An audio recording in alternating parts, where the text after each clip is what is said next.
बहुत बहुत स्वागत है आप सभी का। आप देख रहे हैं लोकतंत्र, मैं हूं आपके साथ प्रीति।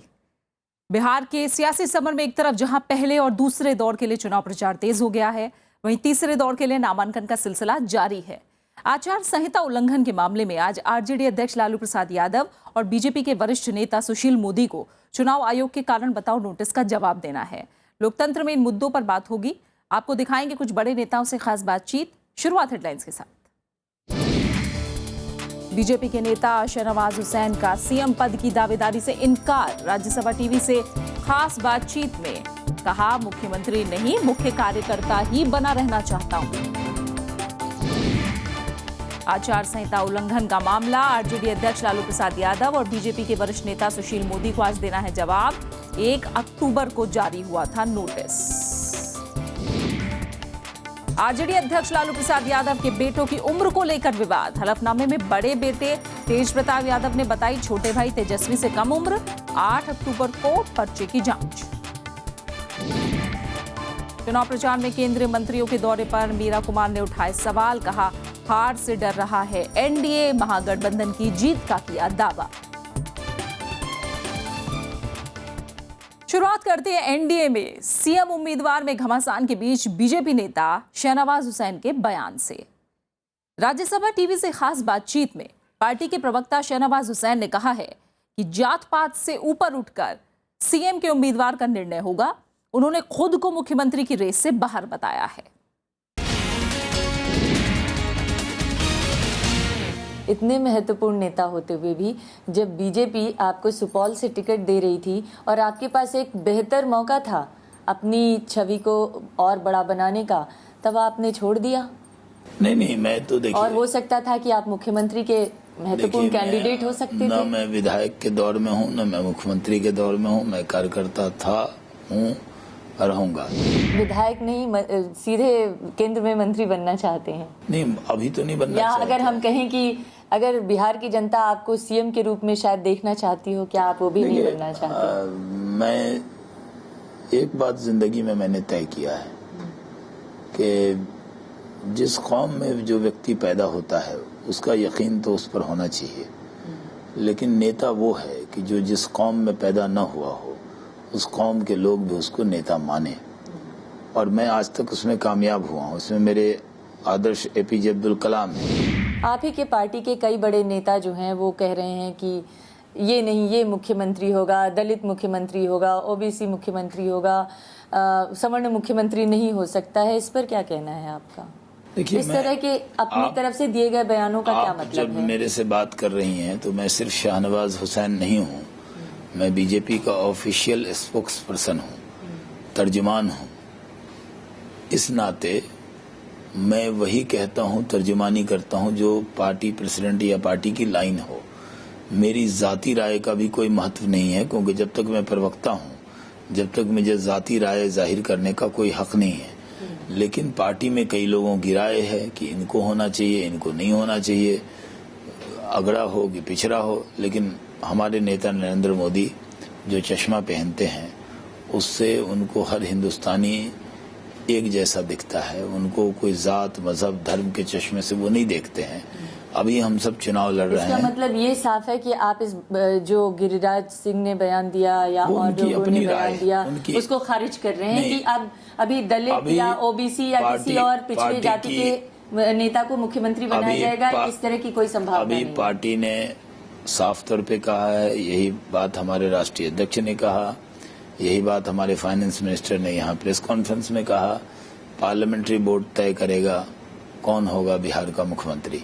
लेकिन ये बात तय है, जिस तरह सूरज का उगना तय है उसी तरह भारतीय जनता पार्टी का कमल खिलना बिहार में तय है। मुख्यमंत्री हमारा होगा और इसकी सबसे बड़ी गवाही नीतीश कुमार जी ने दी है कि एक अने मार्ग उन्होंने जाने की हिम्मत नहीं की। खाली होने के बाद भी वो रंग रोगन हो रहा है और बीजेपी वहाँ की एक अने मार्ग की दीवारें बीजेपी के नेता का इंतजार कर। शहनवाज हुसैन से ये पूरी बातचीत आप आज शाम 5 बजे राज्यसभा टीवी पर देख सकते हैं। आगे बढ़ते हैं। बिहार में बीजेपी अध्यक्ष अमित शाह एक खास रणनीति के प्रचार में जुटे हैं। एक तरफ जहां वो प्रदेश भर के कार्यकर्ताओं के साथ बैठक कर रहे हैं, तो दूसरी तरफ रैलियों के जरिए विरोधियों को घेर रहे हैं। सोमवार को उन्होंने सुपौल की रैली में नीतीश कुमार की जमकर आलोचना की।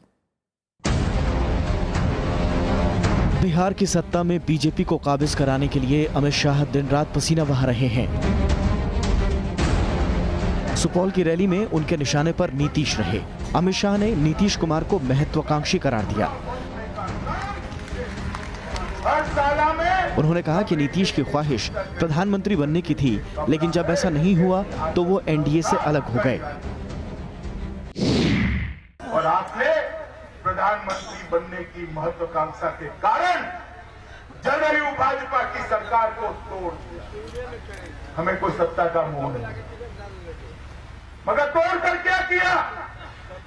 तोड़कर मुख्यमंत्री बनने के लिए जिस लालू का आप विरोध करते थे 20 साल से, उसके कंधे पर बैठकर आप मुख्यमंत्री बनकर बिहार के जनादेश की पीठ में छुरा भोंकने का काम ये नीतीश कुमार ने किया। उन्होंने लालू प्रसाद की भी तीखी आलोचना की। लालू प्रसाद यादव को अमित शाह ने बिहार को लोकतंत्र की जननी बताते हुए पूर्ण बहुमत के साथ एनडीए की सरकार बनने का दावा किया।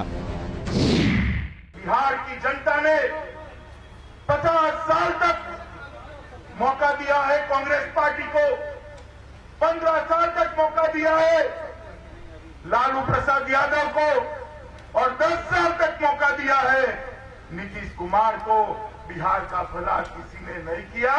एक 5 साल आप भारतीय जनता पार्टी को मौका दे दे, हम बिहार को देश का नंबर 1 राज्य बना सकते हैं। अमित शाह 29 सितंबर से बिहार में डेरा जमाए हुए हैं। इस दौर में उनका जोर सुपौल समेत 5वें चरण के 9 जिलों की सीटों पर है। Bureau report, Rajya Sabha TV. और आरजेडी प्रमुख लालू यादव के बेटों की उम्र को लेकर नया विवाद खड़ा हो गया है।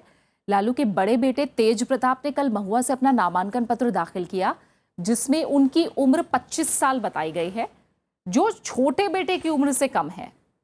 इससे पहले 3 अक्टूबर को लालू प्रसाद यादव के छोटे बेटे तेजस्वी ने राघोपुर से नामांकन पत्र दाखिल किया था, जिसमें उनकी उम्र 26 साल दिखाई गई है। इस मामले के सामने आने के बाद निर्वाचन अधिकारी ने कहा कि नामांकन पत्रों की जांच के नियम के अनुसार कार्रवाई होगी। नामांकन पत्रों की जांच 8 अक्टूबर को की जाएगी। कोई डिस्प्यूट ही नहीं है भैया। जो वोटर लिस्ट में जो होता है वही पर्चे में भरना पड़ता है, एफिडेविट में भरना पड़ता है, जो करके हम लोगों ने भरने का काम किया है। इसमें गलत क्या है?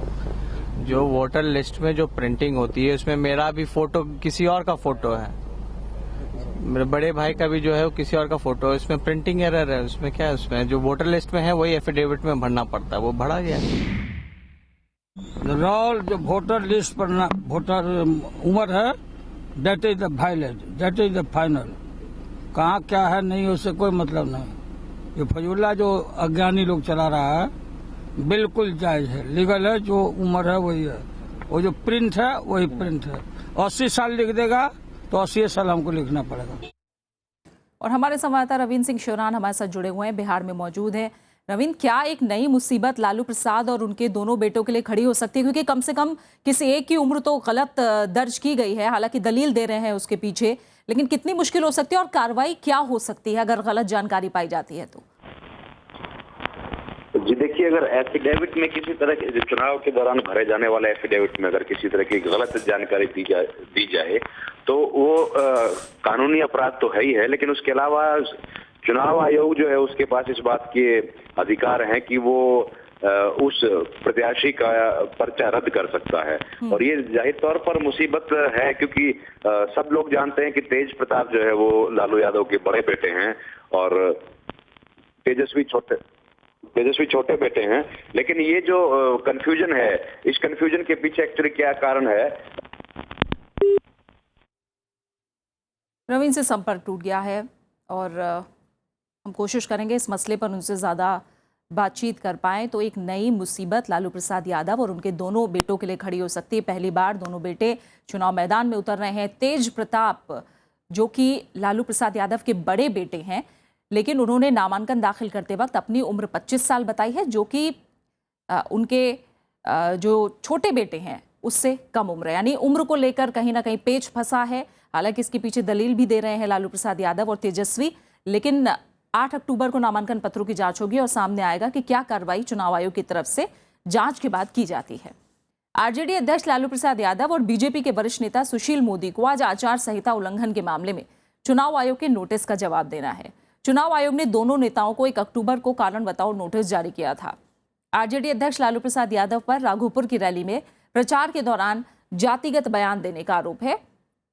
उन्होंने 29 सितंबर की राघोपुर की रैली में जातिगत टिप्पणी करते हुए बिहार चुनाव को अगड़ी और पिछड़ी जाति के बीच की लड़ाई बताया था, जबकि बीजेपी के वरिष्ठ नेता सुशील मोदी ने भभुआ की रैली में जनता से लोक लुभावन वादे किए थे। मोदी ने अपने भाषण में हर गरीब परिवार को रंगीन टीवी और हर साल धोती, साड़ी और लड़कियों को स्कूटी देने का चुनावी वादा किया था। हालांकि बाद में बीजेपी के विजन डॉक्यूमेंट में भी सत्ता में आने पर रंगीन टीवी, धोती, साड़ी और स्कूटी देने के वादे का जिक्र है। दोनों ही नेताओं को चुनाव आयोग के कारण बताओ नोटिस का आज दोपहर 3 बजे तक जवाब देना है। लालू प्रसाद यादव के साथ सोनिया गांधी और राहुल गांधी के मंच साझा नहीं करने की खबर को लेकर बहस तेज हो गई है।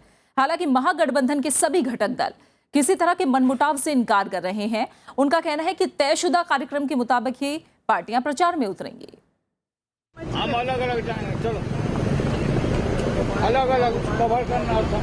बिहार के पूर्व मुख्यमंत्री लालू प्रसाद यादव ने अपने बयानों से इस बात की पुष्टि कर दी कि कांग्रेस अध्यक्ष सोनिया गांधी और उपाध्यक्ष राहुल गांधी के साथ वो किसी रैली को संबोधित नहीं करेंगे। बीते दिनों ये खबर आई थी कि कांग्रेस के आला नेता पार्टी की छवि बचाने के लिए लालू यादव से मंच साझा नहीं करना चाहते। इसके बाद एनडीए ने महागठबंधन के भीतर मनमुटाव की बात को हवा दी, लेकिन महागठबंधन किसी भी तरह के मनमुटाव की खबर को खारिज कर रहा है। जहां दूरी दिख रही है वहां निकटता है। सबने अपना डिवीजन ऑफ लेबर किया हुआ है, कोई कहीं जा रहा है, कोई कहीं जा रहा है, एक दूसरे के प्रत्याशियों के लिए प्रचार हो रहा है। फिर आप किस प्रकार की दूरी की बात करते हैं? पहले साहब मुख्यमंत्री पद में जो दूरियां बनी हुई हैं आपकी, 1 दर्जन लोग बिहार में घूम रहे हैं सपने पाले हुए, और वो भी दिवा स्वप्न। उनकी खैरियत पूछिए, हमारी खैरियत ना पूछे, हमारी खैरियत जनता जानती है। ऐसा नहीं है कि परहेज किया गया है। उनकी अपनी पब्लिक मीटिंग्स हैं, हमारी अपनी पब्लिक मीटिंग्स हैं।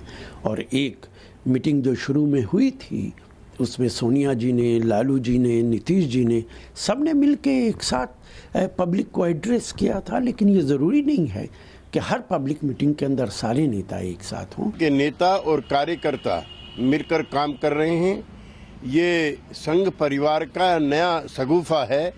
आरजेडी और जेडीयू को कांग्रेस पार्टी की नेता श्रीमती सोनिया गांधी और राहुल गांधी के साथ मंच शेयर करने में, जॉइंट कैंपेन करने में कोई दिक्कत नहीं है। महागठबंधन के ऐलान के बाद तीनों पार्टियों ने पटना के गांधी मैदान में स्वाभिमान रैली की थी। इस रैली में कांग्रेस अध्यक्ष सोनिया गांधी, आरजेडी अध्यक्ष लालू प्रसाद यादव और बिहार के मुख्यमंत्री नीतीश कुमार ने शिरकत की थी। हालांकि उसके बाद तीनों नेताओं ने कभी मंच साझा नहीं किया, लेकिन महागठबंधन का कहना है कि सभी जिलों में प्रचार कार्यक्रम को देखते हुए यह मुमकिन नहीं हो पा रहा है। Bureau report, Rajya Sabha TV.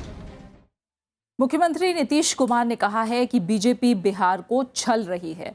उन्होंने बांका की रैली में प्रधानमंत्री नरेंद्र मोदी और अमित शाह के आरोपों को खारिज किया और कहा कि वो महत्वाकांक्षी नहीं है, बल्कि बीजेपी बिहार की जनता को गुमराह कर रही है। नीतीश कुमार ने बीजेपी पर सांप्रदायिक मुद्दों को भुनाने का आरोप लगाया। उन्होंने केंद्र सरकार पर निशाना साधते हुए कहा कि सभी कामकाज छोड़कर भारत सरकार के मंत्री बिहार के मैदान में वोट मांगने के लिए जुटे हुए हैं। देश भर के आधे जिलों में 300 से ज्यादा जिलों में सूखे की स्थिति है। अब भारत सरकार के कृषि मंत्री, सब मंत्री पटना बिहार हेलीकॉप्टर ही नचा रहे हैं। अरे जनता ने मौका दिया है काम करने का, दुख तकलीफ में लोग हैं, फसल बर्बादी के कगार पर है, यहाँ वोट मांगे फिर। और फिलहाल एक छोटे से ब्रेक के लिए रुक रहे हैं और ब्रेक के बाद आपको दिखाएंगे स्वयं सहायता समूह के जरिए महिलाओं की तरक्की की मिसाल।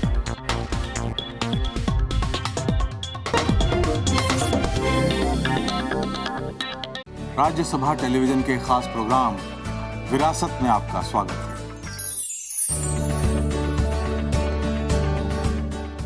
नया कलेवर, नया अंदाज, नए रूप में विरासत का आगाज। देखिए हर बार नया किरदार। उनकी नजर उनका शहर के बाद विरासत का इंद्रधनुषी संसार, सिर्फ राज्यसभा टीवी पर।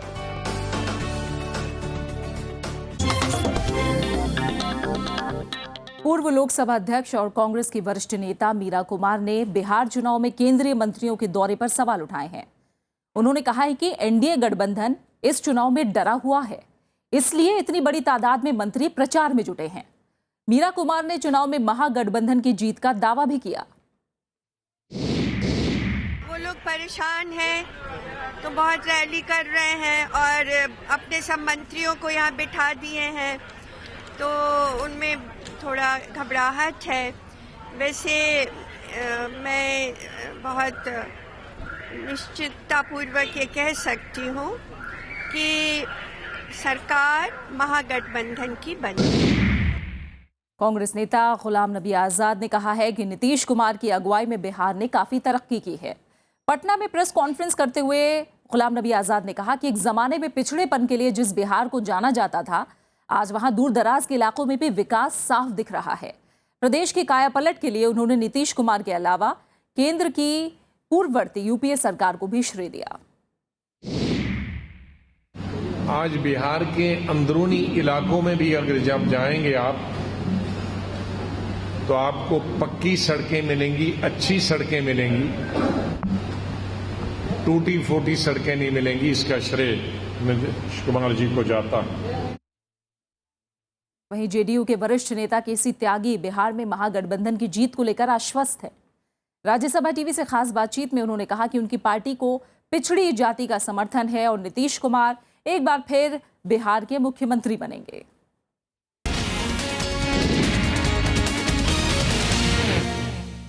आपने अलायंस तो कर लिया है आरजेडी से, लेकिन जो एक परसेप्शन बन रहा है, लोग ये पूछ रहे हैं कि जेडीयू जब विकास जेडीयू ने काफी किया था, नीतीश कुमार जी का विकास 10 साल लोगों ने देखा अलोंग विद बीजेपी, तो आपकी ऐसी क्या मजबूरी थी कि आपने आरजेडी के साथ अलाय किया? देखिए, ये गठबंधन का युग है। रामविलास पासवान जी ने गोधरा के मैसेकर के बाद अटल जी के मंत्रिमंडल से इस्तीफा दिया था। जिस नरेंद्र मोदी के खिलाफ उन्होंने इस्तीफा दिया था, आज वो उसी के साथ अलायंस में है। इसका मतलब प्रिंसिपल्स नहीं है, पॉलिटिकल कन्वीनियंस की बात ज्यादा सबके लिए है। ग्रैंड अलायंस के लिए जो महागठबंधन है, उसके लिए सेक्युलरिज्म और जात पात वाली जो डिस्कोर्स है वो ज्यादा इंपॉर्टेंट है। जात पात उसको आप नहीं कह सकते। Governance has taken a back seat, वो कहीं दरकिनार है। नहीं, नीतीश कुमार माने गुड गवर्नेंस, नीतीश कुमार माने अपलिफ्टमेंट ऑफ बिहार। बिहार की पॉलिटिक्स में to get the social justice and to get the socially and educationally backward people, जो उनका रिजर्वेशन का जो अधिकार है, जो हक है, वो भी टोटल फोकस में आ गया। लेकिन इवन देन हमारा नारा है न्याय के साथ विकास। कि जो सबसे बड़ा क्लिंचर इस चुनाव में माना जा रहा है वो है ईबीसीज की जनता, जो 32% के करीब है, और उसको लुभाने के लिए बीजेपी हर तरह से कोशिश कर रही है। और ये माना जाता था कि वो नीतीश कुमार और ग्रैंड अलायंस के खेमे का जो वोट बैंक है उस पर वार करने की पूरी कोशिश है। लोकसभा चुनाव में जो अति पिछड़े हैं वो पूरे देश की तरह से बिहार में भी उसके साथ गए थे। उससे पहले वो नीतीश कुमार जी के साथ थे। लेकिन जीतन राम मांझी जो कि महादलित लीडर हैं, वो आपको नहीं लगता कि आपके वोट बैंक पर सेंध लग सकती है उनकी कुछ? पहले हम अति पिछड़ों की बात करते हैं, जो 35% के आसपास टोटल आबादी का है। उसका बड़ा हिस्सा हमारी तरफ आ रहा है, जो हमारी जीत का मुख्य कारण है। पासवान का, मुसर का एक बड़ा हिस्सा उनके साथ है, लेकिन जो दूसरी जो दलित जातियां हैं वो हम लोगों के साथ है। So you are 100% कॉन्फिडेंट कि नीतीश कुमार जी की सरकार बनेगी, आपका ये कहना है? फिर एक बार नीतीश कुमार। और अब कुछ अहम मुद्दों की बात करते हैं। ऐसा लगता है कि बिहार में स्वयं सहायता समूहों के जरिए महिलाओं के सशक्तिकरण के लिए बड़े कदम उठाए गए हैं। रिजर्व बैंक समेत अलग अलग हलकों की वाहवाही से उत्साहित स्वयं सहायता समूह बिहार में विस्तार की तैयारी में है। साथ ही कई नेताओं ने भी स्वयं सहायता समूहों के विस्तार को चुनावी मुद्दा बनाया है। हमारी खास रिपोर्ट।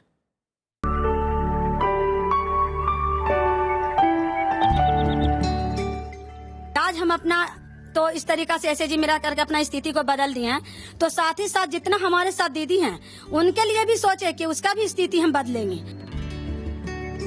स्व सहायता समूह के जरिए खुशहाली की इबारत लिखने वाली नौशाद अब अपने जैसी दूसरी महिलाओं की जिंदगी बदलने की कोशिश में जुटी हैं। लेकिन गया जिले की सेखवारा गांव की रहने वाली नौशाद के लिए ये सब कुछ इतना आसान नहीं था। नौशाद ने जब स्व सहायता समूह से जुड़ना चाहा तो पति ने न सिर्फ पिटाई की बल्कि घर से निकालने की धमकी तक दे डाली, मगर उसने हौसला नहीं छोड़ा और आखिरकार जब उधार चुकाने के लिए स्व सहायता समूह से 20,000 का कर्ज लिया तब पति को नौशाद के इस फैसले की अहमियत का एहसास हुआ। नौशाद आज खुश हैं और ये बताते हुए गर्व महसूस करती हैं कि उसके बच्चे अंग्रेजी माध्यम के स्कूल में पढ़ते हैं। पहले हमारी एक बच्ची पैदा हुई तो पैदा होने के बाद उसके इतना यानी ऊपर वाला मुसीबत दे दी, दुख दे दी उसको इतना कि हम डॉक्टर से इलाज नहीं उसको कर पाए। आज तक पूरी का पूरी हम अपना सपना को पूरा किए। आज जैसा चाहे मन चाहा बाल बच्चे को पहना रहे हैं, खिला रहे हैं, इंग्लिश मीडियम में 3 बच्चे को भी पढ़ा भी रहे हैं। स्व सहायता समूह के जरिए महिला सशक्तिकरण की ये कहानी यही नहीं रुकती। राज्य भर में 2 लाख से ज्यादा स्व सहायता समूहों से जुड़कर करीब 80 लाख महिलाएं फायदा उठा रही हैं। यहाँ महिलाएं अगरबत्ती बनाने से लेकर सामूहिक बचत भी करती हैं ताकि जरूरत पड़ने पर साहूकारों से कर्ज ना लेना पड़े। तो 20 रुपये करके यानी सैकड़ा ही जरूरत पर जब तबीयत खराब या और कोई समस्या है तो मिलता था। अगर 500 लिए तो उसको 200 रुपया सूद हो जाता था। कई स्व सहायता समूह केंद्र सरकार की राष्ट्रीय ग्रामीण आजीविका मिशन के तहत संचालित हो रहे हैं। वहीं राज्य सरकार भी इन समूहों को बढ़ावा दे रही है। साथ ही सभी दलों के नेता भी चुनाव जीतने पर स्व सहायता समूहों के विस्तार के लिए काम करने का भरोसा दिला रहे हैं। सेल्फ हेल्प ग्रुप का जो प्रोग्राम और प्रोसेस जो रहेगा उन लोग का, हम लोग उस प्रोसेस में उस स्टेपिंग में हम लोग हर कदम में मदद देंगे। जीतेंगे तो सबसे पहला कोई काम अगर मेरा मिशन होगा, मेरा कोई काम होगा तो औरतों के लिए अगरबत्ती का जो काम है उसके लिए, उसके वैकल्पिक व्यवस्था के लिए हम सरकार में आवाज उठाएंगे। स्व सहायता समूहों से महिलाओं को आर्थिक मजबूती मिली तो इसका असर वैचारिक आजादी पर भी नजर आने लगा। आर्थिक निर्भरता के साथ इन सेल्फ हेल्प ग्रुपों के द्वारा महिलाओं में आत्मविश्वास की वृद्धि हुई है और सबसे जरूरी है राजनीतिक चेतना। अब ऐसा कहना गलत होगा कि ये महिलाएं सिर्फ वो बटन दबाती हैं चुनाव के दौरान जो उनके पति उनसे कहते हैं। आज इनकी स्वतंत्र राजनीतिक सोच है। बिहार से कैमरामैन सुधांशु के साथ कृति मिश्रा, राज्यसभा टीवी। और फिलहाल लोकतंत्र में मेरे साथ इतना ही। अगली खास पेशकश देखिए 12 बजे। नमस्कार।